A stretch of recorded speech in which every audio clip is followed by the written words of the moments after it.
welcome.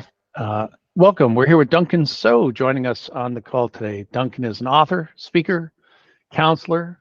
He's board certified with the Association of Integrative Psychology and a master practitioner of neuro-linguistic programming. Also mental, emotional release and clinical hypnotherapist. Thank you for joining us, Duncan. I hope I got all that right. Yep. Fantastic. Great. And if anyone's looking for you, I just thought I'd mention you've got transcendthehustle.com and burnoutrecoveryaccelerator.com. You can find you at those websites or on LinkedIn.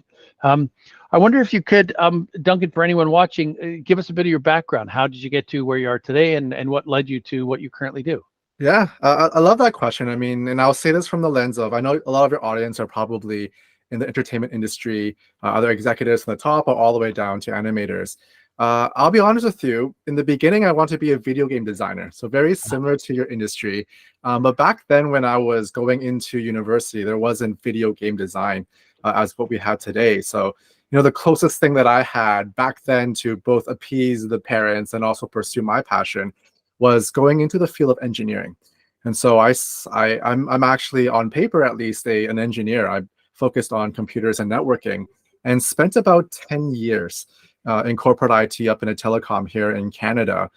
Started off as an entrepreneurial venture and we got bought out. And it's sort of where my journey began. So I spent 10 years in corporate IT as sort of the equivalent of like running an emergency room for enterprise technology and entire business. So as an example, the Spice Girls came into town and brought down the entire network, and it was my job to bring everything back up type thing. And, it was quite a stressful job. I mean, it was the early days of technology, and I went into the office at 7 a.m, left at 9. It was reading those leadership development books, like, being the first one in, last one out. Type thing, but I had the emotional zeal and passion and entrepreneurial spirit to really survive, I guess is the right word, those 10 years, because what I had come out with 10 years afterwards was a condition today that we will call burnout.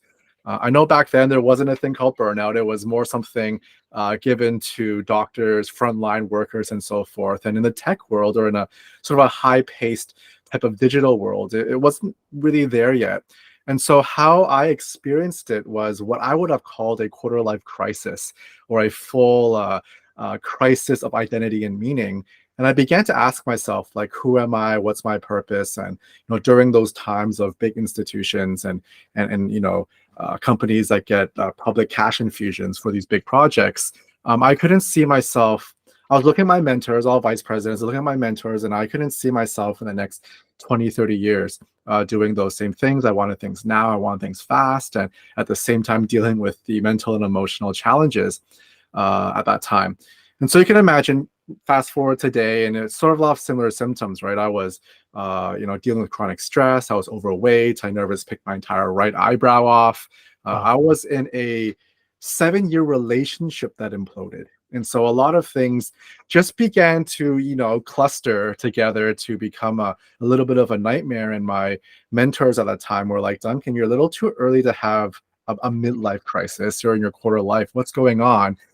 Today we have the same stories of Generation Z, right? The early talent coming in, and they're having these really early crises, quiet quitting being a trend we saw during the lockdown. And so left that world, told myself I wanted to quote unquote change the world. And I spent about a decade, another 10 years in the field of what we call human flourishing. So I was really looking at, systemic change projects, future of philanthropy, how to reinvent food banks, alleviate poverty. And one of my big accomplishments, I'll call it, not just me, but my team who led this was a group in Ghana. I built a school in Ghana that looked at the future of entrepreneurship and community change. And they got accolades acknowledged as a future of education for rural communities by the UN, by the World Economic Forum, and British Council. So there's a lot of amazing work I did in the social impact side. And my life went full circle. And as I was, heads down, I was super happy and passionate in the social change space, realized that burnout had caught up, not with me specifically, but with the people coming in to launch ventures. And so I worked, predominantly for a while with a lot of impact leaders and entrepreneurs who we already know doing those type of creating something from nothing to something amazing, right? Like a big vision or a big change in the world is already emotionally and psychologically taxing. And if they were coming in with burnout, you can imagine the likelihood of them not being successful in their venture was very high. And so in my world, I started to look at the clinical side of things and went from engineer to systems change leader all the way to clinician today, and launched the Burnout Clinic, or my Burnout Recovery Accelerator today, where we help a lot of high-performing achievers and executives and professionals break through and recover from burnout quickly.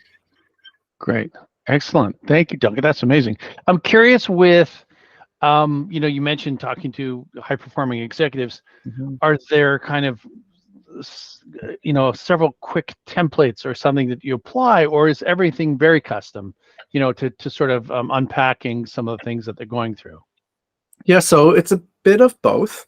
And so the reality is we try to generalize something like burnout, right? Because you hear it's a popular, term today, especially during the pandemic. And definitely we know it's amplified by technology.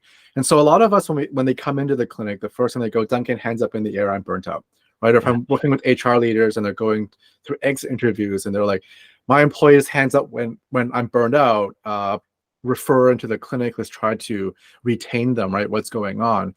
So big picture speaking, we usually associate burnout with a few paths. Like one of them is exhaustion and fatigue. Another could be high anxiety. One of them is cynicism. So rampant cynicism, being hypercritical. We see low performance efficacy, loss of passion, loss of executive function, or some people like myself go through sort of this crisis of meaning, right? We go through this dark night of the soul, which a lot of us are going through. And so what they do realize when they come in the beginning was there are a lot of things they can relate to with the indicators that we get, especially in our studies today of what burnout is. But the reality is at a deeper level, it really is the unconscious patterning, right? The patterning within us that are chronically draining our energy. And so if you were to hear about a more strict definition by the World Health Organization, they label burnout as essentially mismanaged chronic stress in the workplace, a workplace phenomenon. But we know that coming out of the pandemic, that it's not just workplace. There is a work-life blur that's has happened there.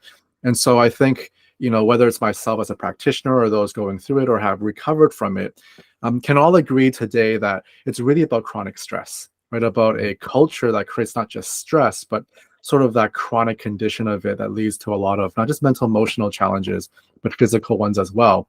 And so when they come in, my job is to look at all of the programming on the inside, and whether it's releasing emotions and processing them, whether it's changing beliefs or processing inner conflicts. The end goal really is to clear out all of those chronic stressors in your life so that you have more energy enrichers, gainers, than you do energy drainers as a habit. Sure. Great.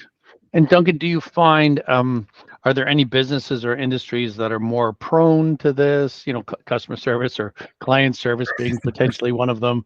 And also I'm curious, like, when you get in, do you have to impact every level of management, or is it a top-down thing or middle up, or, what do you find? I love this question. So the answer is, from everyone's perspective, their own function is the one with the highest burnout, right? Doctors would say they're the most burnt out. Lawyers would say they're the most burnt out. Animators and professionals would say they're the most burnt out. Developers, HR would be like, the reports are showing 98% burnout in my space. Executives are like, the burden is real. And so the reality is, in terms of function, we're all going through a chronic stress problem. So from a workplace perspective, and I give credit where credit is due. So Deloitte's done some amazing work in 2023 to really look at burnout again. But at the same time, Microsoft's been doing same research. You have Gallup that's really being popular in this type of research as well. So for those in HR, probably like, yes, I'm familiar with this. And so we know burnout's hovering lows anywhere from 50 to 70% across workplace wide. So that's pretty big, all the way up to functions like HR, which are exhibiting up to 98%. And we do know from a Deloitte's insights perspective, in terms of feeling fatigue and chronic stress, it's all the way up at 40% for those who are registering it as very often or always. And so we know we're going into definitely a challenge on top of the loneliness epidemic that's going on. That's, I know in the United States, the US Surgeon General has been really pushing that narrative forward, and they interconnect, right? And they interconnect. And so the short answer is no, there's not really a core function or industry that's affected. But what we can look at that's very clear is if you feel what you're doing is very chronic stress oriented, hands up goes in the air, that's you. Don't need to be shy about it. Great, good. And I'm curious about, we've all experienced this sort of pandemic, post-pandemic work from home scenario. And some industries are still working from home. Some were working from home before the pandemic, obviously certain job functions, but there's more people working from home. Even, our own practice, my employees work from home, and we enjoy getting together to have social activities online because it's it's just like a army of hermits or something. We're all sitting in our own little domiciles. And I've counseled people to just say, get out for a coffee, go talk to a stranger at a coffee shop, get out, see people, So, are you seeing it are there statistics? I would imagine there's statistics and studies showing that the social fabric that we used to have, I used to go to work and there'd be 500 or 600 people in the building, sometimes thousands in the company. And it felt like a version of high school or a small town, right? There was a community feeling. And even if you didn't know that person, you knew their face because you walked by them every day in the hall, or they're at the coffee machine, or, you saw them at town hall meetings or other larger boardroom meetings and things like that. So I'm curious from your perspective, Duncan, what are you seeing in that whole, fractured kind of working remote versus all being in the same sort of building? Fractured is the right word, and I think hybrid is the probably the precise sort of like where everyone's going. And so at a very macro level, what I've been seeing is I work very closely with a lot of startups. So tech startups is sort of my where I focus on, but nevertheless, it sort of spreads across industry. And what we're finding post-pandemic is it's hard to bring people back into the office, right? It's hard to, so one, there's a macro picture of when you don't bring people back into the office, well, that's going to affect commercial real estate. It's going to affect all the small businesses that go around it. So a lot of political pressures, especially for larger companies who have big, large leases that drive a lot of the economy and going down, that quote unquote downtown to work. But at a micro level, what we're finding very clearly is, we already knew pre-pandemic that the commute to go to work has always been a little bit taxing. It's been very mentally charged and fatiguing. So you go right into the office and you're already tired. On top of the pandemic, coming out of the pandemic, where many of us are already tired. And so the lockdown specifically has created habits for us where we're comfortable at home, right? And being at home, we're now able to look at things that are important to us, like our family and our health and everything else, and really begin to find a sort of balance. Some have found the balance, some have not found the balance. And so, one of the you could call it the advices or the feedback I've been giving very clearly to HR leaders who, fortunately, unfortunately, are sort of, assigned to execute this piece, usually from top down, like bring them back in the office. I don't know how that's possible. If it's completely full-time, that's fantastic. If it's not, figure out the right approach. And the strategy I've been really advising for HR professionals, and I would even relate this to the individual if you're listening to this, is what I call the emotional home, right? So for some people staying at home, there are times where life becomes good, right? Because you don't have that commute. You can just wake up. You don't need to change, and you can get into the zone and work. Now, at the same time, when you're at home, if you have screaming children, a screaming dog, and so forth, it can be a little bit stressful. And so that's why sometimes you want to go in the office. And so the idea is, from a HR perspective or from a manager's perspective, is you want to focus on states, emotional states. So if, let's just say you're Microsoft, who's, this whole human energy crisis, what they're calling it.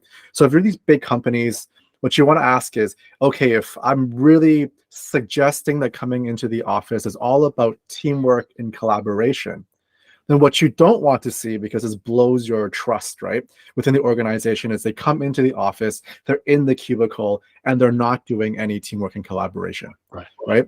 And so you're redesigning your workspaces, you're redesigning the intention of coming in to be like, if it's going to be on collaboration, it better be on collaboration. If it's going to be on teamwork, if it's going to be on what they call it, those town hall meetings, then it better be those things. But if they're coming in and they're not doing that, you're going to blow your trust, right? Or if we're coming in to be like, hey, it's going to be about focus and getting in zone, into the flow, then you better make sure when they come into the office that the desks or how you arrange it is designed for that, right? For the individual, right? If you're at home and you're like, when I'm at home, I'm better focused and I'm better in the flow, then you better make sure that you're in the flow and performance, because the last thing you want is screaming child or screaming spouse or whatever it is. Manager sees that, well, guess what? You're sort of not really aligning to what you're saying, even though we say life happens. The reality is designing a hybrid model really is being very intentional about how we manage our emotional states and crafting an environment to support that. Yeah, great.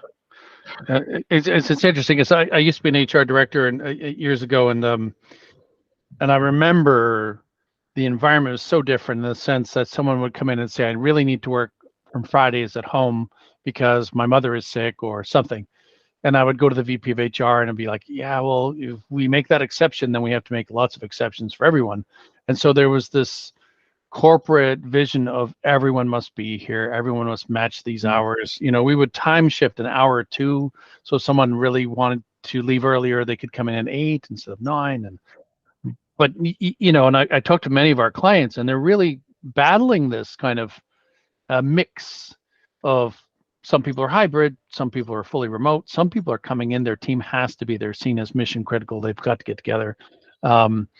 And also generationally, I think that some generations are just used to going to work every day. Yeah. And newer generations coming up watching this going, but I don't have to. And so that's created a more dynamic workplace and more challenging kind of scenarios to navigate through.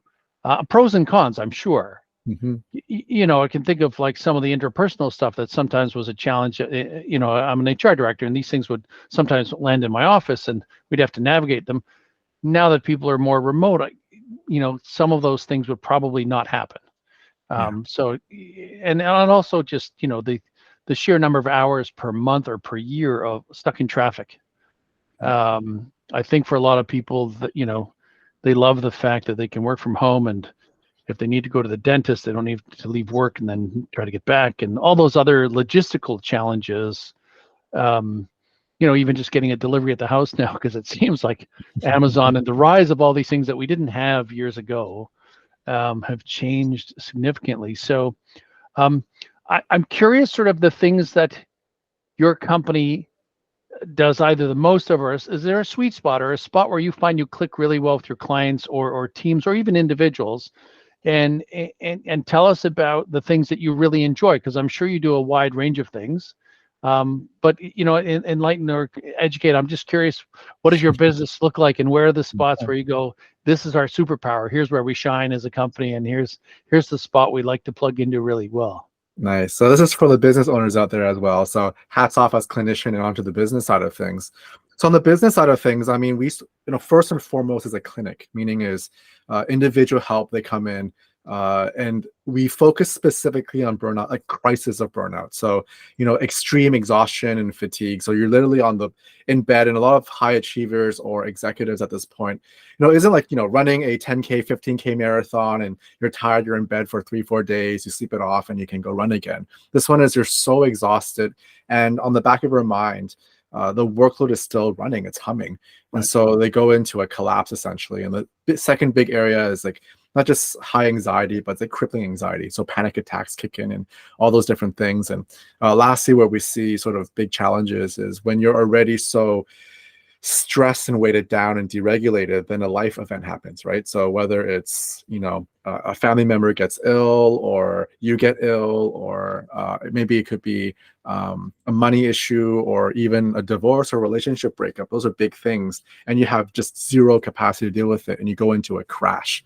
And so, a lot of my work that I focus on, and that's a little different than a lot of traditional therapy, is because we use processes and practices like neuro-linguistic program MER. It's really fast. Like, you can imagine we can address trauma in about 45 minutes. So it's a really cool thing. And because of that effectiveness and efficacy, we combine that with vacations. So, I partner up with different resort partners. And what we do is we bring executives down or high performers down, achievers, so that when you're at those extremes, at those paths, instead of doing outpatient work, you can go to a resort and experience, that sort of breakthrough work, that transformational work in a very short amount of time. And so, that's sort of been the beginning stages of the clinic and working one-on-one. And because, like I mentioned before, my sweet spot, my passion has always been systemic change leadership. And burnout's very interesting because burnout happens very clearly at the individual level, because it's not society making us like exhausted or having panic attacks, right? It's our own neurology or nervous system having those responses. But nevertheless, the environment does influence it. A lot of and the studies are very clear around the culture, around like lack of autonomy and lack of fairness and work overload and all these different things that do it. So what I do on the side, more of a deep support for HR, knowing that since the pandemic and coming out, layoffs have been rampant and well-being budgets have been cut. And so what I've been doing was offering a completely free playbook, just to so HR leaders will come to me and they'll always make the excuse of, I don't have the money, I don't have the time, I don't have the knowledge. And I'm like, now all three of those are not on your path. Like, I've cleared those off your path. There is no excuse, because if we don't address the increasing burnout in our workplace as a whole, the next piece, which will be a social challenge, is in the future what we'll label, and we still label today, as workplace PTSD. And the last thing we want is moving from burnout to trauma. And that's when social systems will begin to feel a lot of the pain, which they already have been feeling since the lockdown. Yeah, and you've seen the last, I'd say, year and a half or so, huge tech companies laying off, whether it be Google or Facebook. We've seen these massive, and in our industry, there was a writer's strike and an actor's strike impacting an awful lot of the studios and clients that we deal with in that space, in the entertainment space. And so it's almost the ultimate end extreme of not burnout. It's more like, I've got no work. There's nowhere to find work. And a lot of these people have been displaced from tech companies. If tech companies are hiring, then they're in high demand. But if they're not, and there's the advent of AI adding a little bit of anxiety on top of all that. So I'm curious, do you have some notes on that end of the spectrum, when it's not so much burnout, but more the anxiety of job hunting and looking for either a new career path, potentially? Maybe they've got to adapt and pivot and shift to something different, or, do you tackle things like that, Duncan? Absolutely. So burnout's an interesting one, because at the completion cycle of burnout, usually coming from career transitions, right? So whether you're exiting as an entrepreneur founder, all the way to you've been displaced gig worker type thing. And so usually what happens is you go through this sort of a career transition period, and it becomes stressful. One, I have a lot of clients when they go through career transition is they get completely fatigued from doing job hunting, right? They always job hunt and they're worried about their finances. Finances is a big component of our stressors, especially during sort of I call it the economic rebound, right? After printing all of that money, we've been hitting some increased interest rates to really squeeze inflation. And where it is or is not working, I'm not an economist, not for me to say, but what I can say is that where people are feeling that right at getting groceries, right at, do I have more groceries or do I pay the rent? And that can be extremely exhausting. And so one of the things that, I want to, as sort of advice for those who are listening and they are sort of in the in-between, is this is the perfect time to learn recovery skills, right? Because yes, as you're, in survival, the goal is not just to learn recovery skills, but to learn the right skills that allows you to adapt and get into flow states. Because one of the biggest takeaways, whether you call it AI is coming to take half my job or whatever it is as you get into your peak performance states or flow states, you really understand what skills you have and what you can really get good at. And that you can't take away. right? That you can't take away. And for that has been taken away, then the big area to look at to also get into flow states is the idea of where your values lie. What's important to you from the place of your career? Because as you answer this and you're able to get comfortable with this, as the economy shifts, as technology is being disruptive in not just the workplace, but society as a whole, you're able to really ask those questions of what is meaningful work to me? How is it the best use of my talent? And then how can I use that talent, not as from the lens of being part of the labor market, but being able to contribute to society in a broader way. And that, when you convert it to marketplace principles, is where value is.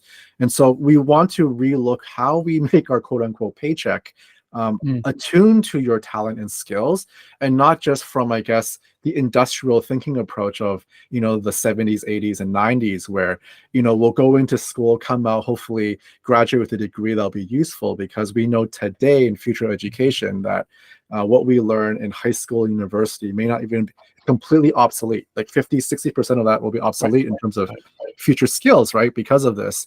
And so we all have to begin to adapt really well, and that adapting process really all comes down to mental and emotional flexibility. So if you want to develop those mental and emotional muscles, it's a perfect time to learn specifically recovery skills outside of your general self-care and resilience work. Excellent. Thank you. Yeah, it's interesting. I was talking with a futurist a few weeks back, and he was talking about how people sometimes have a self-identity with their profession, i.e., I'm a basketball player. I'll always be a basketball player. And then they have a critical injury, and they have a really hard time reimagining what they're going to do with their life and their career. And, in certain industries, we've seen come and go. I think of in the early 90s when, desktop publishing exploded. And all of a sudden, Macintosh computers arrived, and Apple could do all these things that normally would have taken an army to do, and a huge factory or warehouse and a team of printers. And so I remember distinctly at the time, I was just getting out of university, and I was taking graphic design courses at the time, and I was at a university newspaper using the newest technology because the university and the university newspaper had adapted to it. But I was going to night school, and all of my instructors had been displaced. They were older than me by a generation or two, and they'd all lost their jobs. And they pivoted to teaching the fundamentals of advertising and graphic design and so on, but they didn't know how to use the computers because they hadn't grown up with it. So inadvertently, they were asking me to coach them on how to use the computers. Hey, we've got a lab down the hall with like 5 new Macs. Can you come show us how they work? So we did this sort of trade deal, but someone else this futurist mentioned to me recently that this is a challenge when someone has been a decade or 2 or 3 in their career doing something, and that gets displaced in the market due to technology or changing times or offshoring, or, I think of free trade at where NAFTA came in, and all of a sudden a ton of companies moved out of Canada and out of the United States and down into Mexico where the labor was cheaper. Yeah. And so we lost auto industry, steel industry, electronics manufacturers. Lots of mid-sized companies disappeared. Either they died off or they pivoted and moved offshore. So I guess my question is, are there some pointers for that sort of thing when someone says, yes, but as a specific example right now, AI is impacting potentially acting, writing, animating, modeling, all of the sort of things that have been high touch and hands-on in our digital world. Some of those are under attack. So I'm curious and I'm putting you on the spot a bit, Duncan, but those sort of things, how do you reimagine your personality linked to your job? Because a lot of people, I think, have that thing of, this is my value. This is an intrinsic part of my value, is I'm an animator, or I'm an artist, or I'm a engineer, as an example. And, so could you comment on that? Yeah, that's a really good question. So back to values, right? So here, my hands up on the air. I went from, I want to be a video game designer, right? Then went into engineering, and from engineering burnt out, went into becoming, let's change the world, right? Building schools and philanthropy and stuff, to becoming a clinician. right? Yeah. And now being a trainer and doing all those different things. And so similar to sort of like, Simon Sinek, who's really big into the whole start with the why type thing, is as they're going through these transitions, it's really about asking, so yes, the brand is called Start With Your Why, but really is for what purpose? There's one question from a cognitive perspective, when you ask for what purpose, it gets you to abstract a lot of the specific skills. So the more technical you are, so for example, as an engineer, you can be very technical and specific skills that you get a lot of certifications for. I'm pretty sure in animation and so forth is the same thing, and which tools and you use. And you ask yourself for what purpose over and over and over again until you get abstract or broad enough. So if you look at engineering, or how I see engineering and how I see when I want to be a video game designer to a clinician, really at a broad picture is I see myself as long as I'm empowering the way we work, the way we grow, the way we live, happy, right?